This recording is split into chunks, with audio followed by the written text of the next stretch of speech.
Buddy, it's Quinn coming at you live, Middle of the Earth podcast, Zero Attitude from Zero Latitude. I hope you guys are having a great day today. It's Monday, October 7th. Yeah, Monday, October 7th. Got some craziness going on in the world. The geopolitical landscape is a little different right now. And when I say different, I mean tense. There are multiple protests, national protests going on in different parts of the world. You can kind of see even where I live back home. This is a picture taken from about 2 blocks from where my apartment is in Ecuador. And right now, Ecuador's kind of got some trouble. Especially today's going to be a tough day in Guayaquil. From the videos that are circulating right now, the indigenous population of Ecuador have decided to march on Guayaquil. And Guayaquil is the largest city right now by population in the country of Ecuador. It's not the capital. Quito's the capital. But Guayaquil is where the people are. And not just where the people are, really. Guayaquil is where the rowdiness is.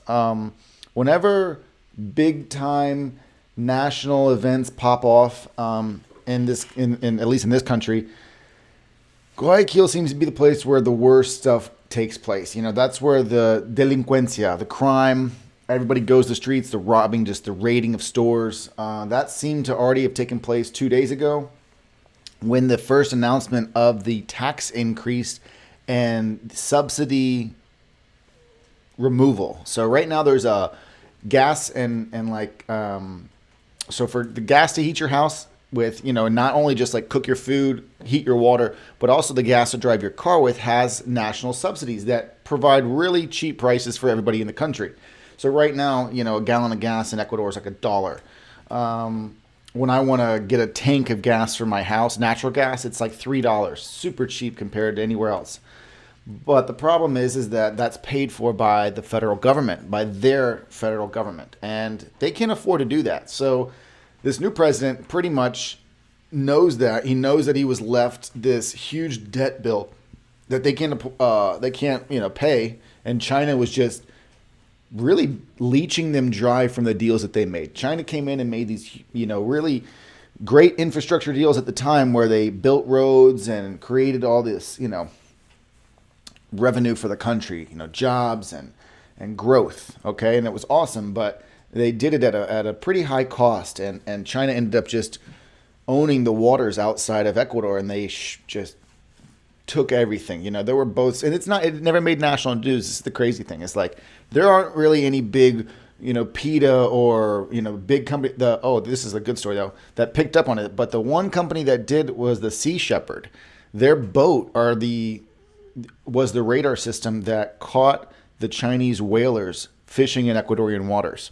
You can look it up. There was a big story about it last year, 2 years ago, I think, where they only caught one of the actual boats and sent those people to jail, but there was a fleet. They had 13 or 14 ships out there that are just getting everything in Galapagos waters that are protected, internationally protected waters, but they're in there shrimping or fishing anything that you can think of. And so they got a little slap on the wrist. Long story short, all that whole fleet went under Russian flags and, chartered its way into Peruvian waters and was protected then because of the agreements between Russia and Peru. Interesting side note, not really important for now. Point is that the country is broke, okay? It has no resources to, for infrastructure right now or to pay these massive debt obligations it has to China. So, in a way to try to combat those, obligations, 2 things occurred. One is he raised the national IVA, the national tax. And when I say he, I mean President Lenin Moreno. Okay, he raised the national tax from 12%, which is already a very high tax rate. I mean, whenever I buy anything in Ecuador, if it's a chocolate bar to whatever, I pay 12% tax, okay, on any point of sale purchase. So already super high. That's now 15%.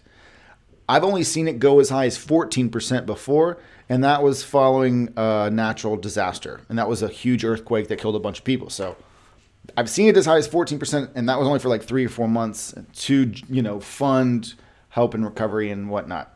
On a side note, he had to raise the tax by that 2% because he previously raided $750 million out of a disaster relief fund that was in place for such things.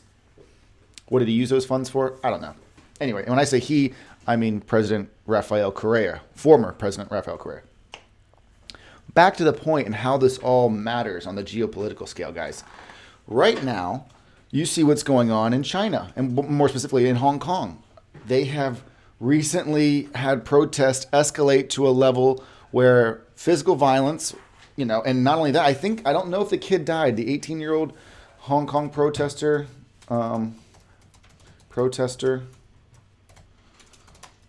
shot. That's right. He was shot. Oh, he was shot in the eye? I didn't know that. But he didn't die. Okay. Teenage boy shot as protesters raged in Hong Kong. So he still hasn't died yet. That's great. But this is one of those things where you've got a situation that kind of shows us why Americans have guns. I mean, this is a nation state controlling its population through what I think has kind of started as peaceful protesting and has kind of evolved into you can't expect to be violent and not have violence returned. I agree with that. They have to control the situation. They can't things just degenerate into chaos. But you can't take lethal force into the equation. The moment that you use lethal force and you shoot somebody with the intent to kill, which is, what happens when you use a gun that's got bullets and not beanbags, it changes the entire equation, right? And so I think that they realize that because there was this mass exodus of Hong Kong dollars into Bitcoin. So let's say Bitcoin purchases in Hong Kong. Hong Kong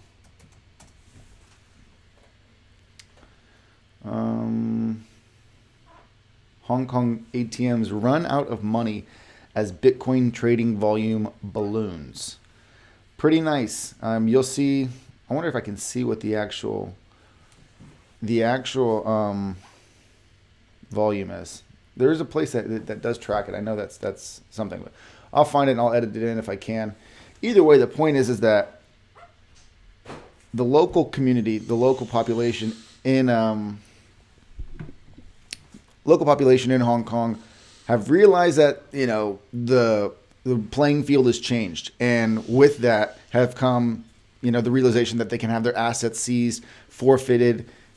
These rules, the mask rules, you can pretty much see how it's starting. You can't wear masks because, and I agree that the mask thing I don't like, just because it insinuates like a nefarious feel to whatever movement it is that you're trying to do. So even if you are trying to go for a peaceful movement, wearing a mask immediately negates that position of moral high ground. Right? You can't go into a conversation saying that you want to negotiate for better human rights wearing a mask and bashing up crap. It just doesn't work like that. So that's one side of the equation where I think it's not important, right? What's important is, what are we actually talking about? They're talking about seizing assets, the ability to extradite people, the ability to control, in a way that they do back in mainland China. They want that reach, they want that power, they want that grip, and they don't have it. I think the reason they want that reach, power, and grip is because they know that Hong Kong is their only way to launder and funnel and prop up this fake economy that they've built up in Beijing, in mainland China. Why do I say that? Well, this goes back to all the other conversations we've had prior in the weeks before about Chinese businessmen getting snatched up and different things that have kind of happened that are showing a pattern of draconian law, if you will, in China. And it's a little, you got to remember, it's still communist China. So what's going on with the equation? How does that affect Bitcoin? Now, obviously Bitcoin's price has kind of crashed in the last little bit, but volume has just spiked in these regions. And so every time we talk about civil unrest or in regions that are, Pomp was just mentioned it a couple of days ago, when he did his little CNBC interview with Squawk Box, right? Dude's a beast. But he says you can't seize it. You can't seize Bitcoin. You can't manipulate it in the sense of, the 500 billion plus now that the Fed has just printed into the economy. But more importantly, it's hard to control it if you're a government state and you're looking to, forfeit or forfeit people's assets in a way as a strong arm to control them. And so Hong Kong has kind of gotten hip and very quickly realized what's going on. Let's see if I can just give you a quick overview of Ecuador protest. What's today's date? Because I actually saw a video yesterday by an indigenous member. They have like Quechua. They have a bunch of indigenous tribes in Ecuador, and so it's kind of a weird situation because in America we don't really talk about our history with the Native American population and what really happened. Right? It's all like, oh, it's the Trail of Tears. It's like this nice chapter 7 in our history. It's not real. Okay, we the way we acted then is not the same standard to which the societies of today are supposed to act with their indigenous populations, right? So we came in, literally killed through famine and driving them out west, a large portion of the population, and just said, this is our land now. The reality is that these second world and third world nations just are now catching up to us, right? But they've had to deal with these same indigenous populations, tribal populations that are in the jungle, literally like closed off from everything, living their own lives. And we've progressed, we've evolved as a society and as a world, really. So now we're saying, okay, like this is how you have to treat them. This is how it goes.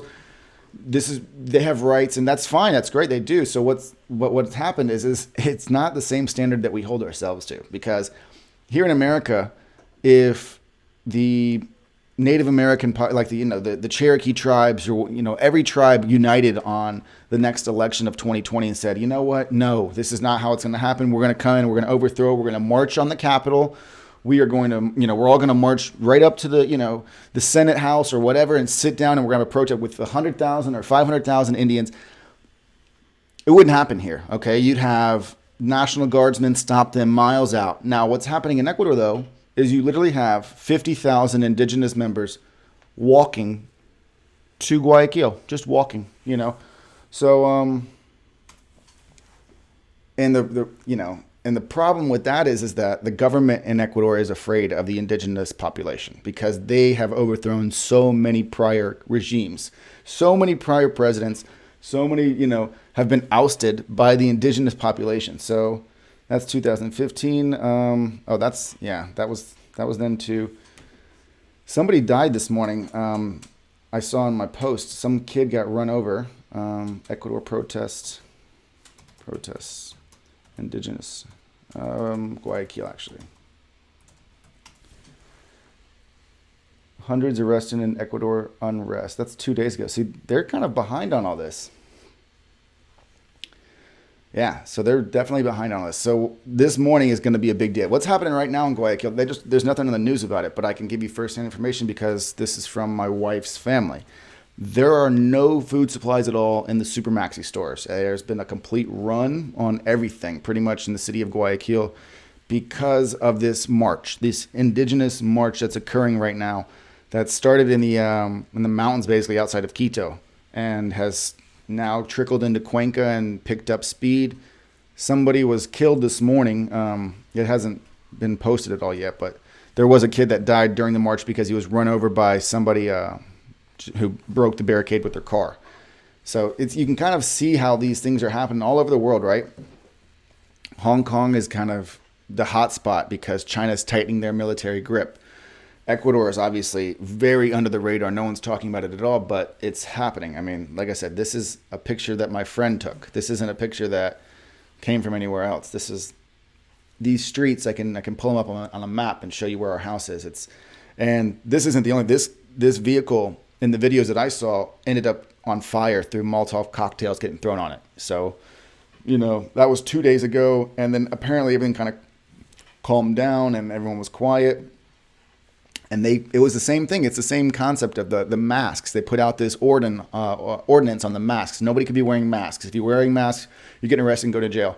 And this indigenous tribal guy, this elder, went on a YouTube video or a Facebook video with no mask, just his old, his stick and his hat and his poncho, and gave this really hard speech about outing the current corrupt members of the, administration and how, real men show their face and he's not hiding behind a mask. And, it was a pretty gangster speech, I'll be honest.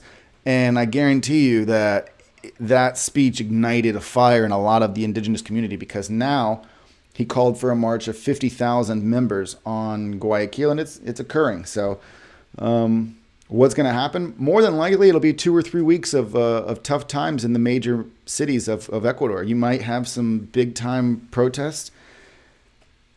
This is another interesting thing that I don't know if I want to get to on stream. I didn't know if I was going to, but I'll mention it real quickly. The riot and anti-riot gear that's in Ecuador right now is first world. It's high tech. It's something that it's definitely, we sent it to them. All right.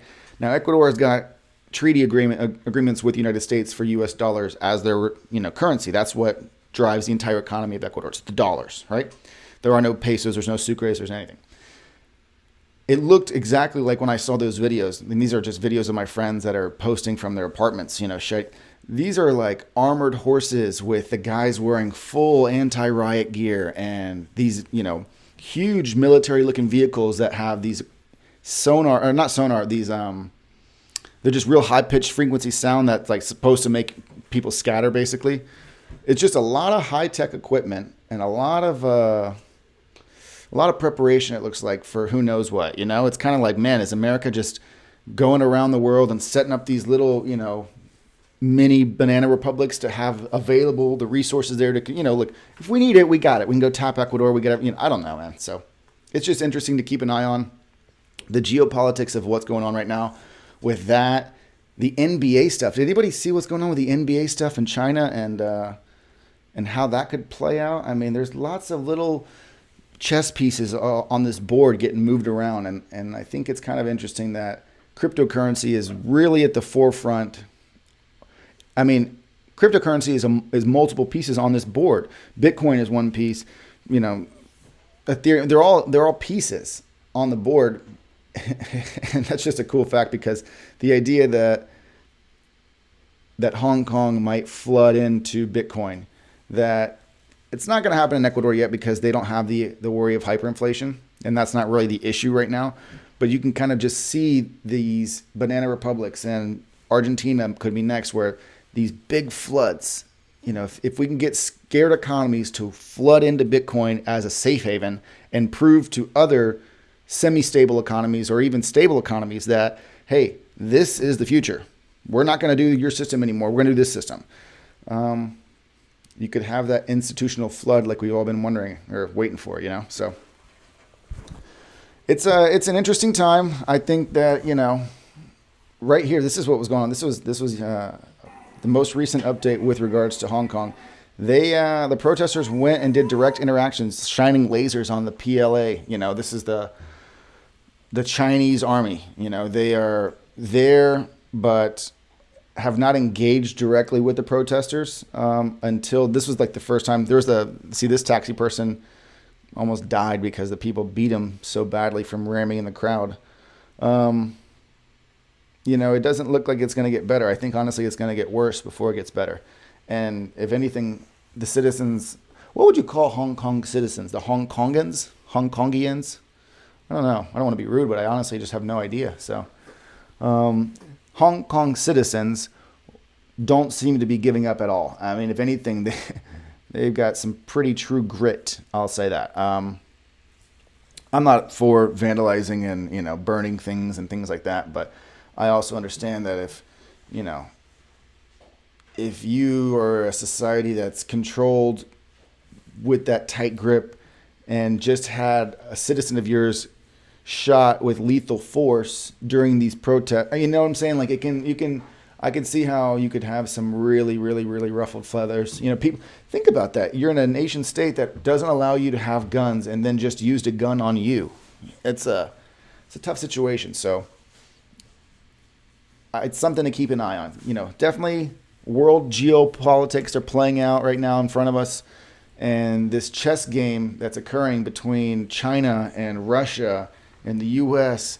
and South American countries, it's real interesting to see how it's going to play out, because China's got so many pawns down in South America between Ecuador and Bolivia and Peru, right?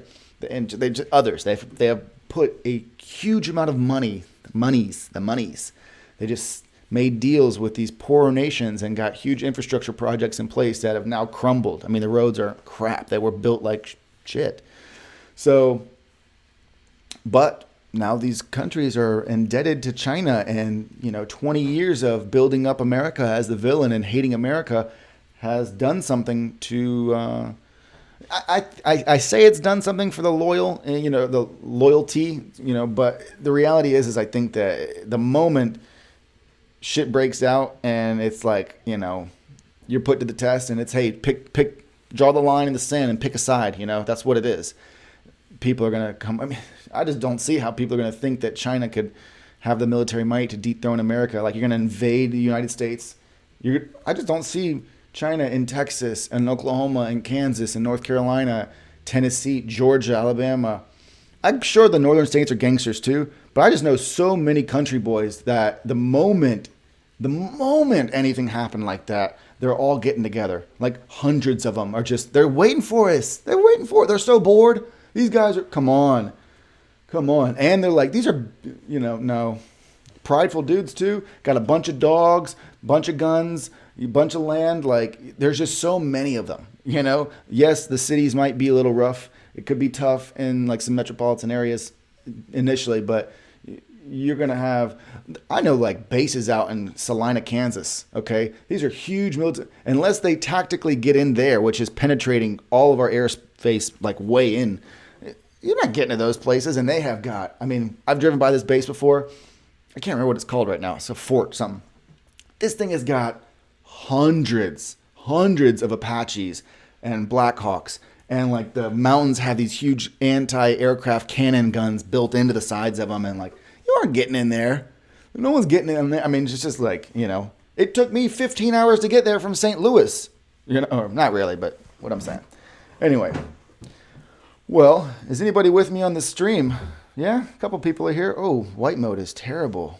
I do not like that. Get me out of that. Dark theme. There we go. Much better. Okay.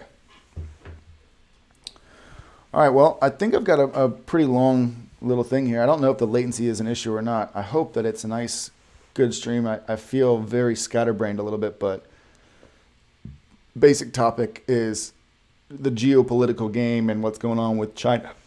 Man, China and Ecuador. Oh, cranberry grape. Also, on a side note, the alts look like they've got a little bit of life coming back to them.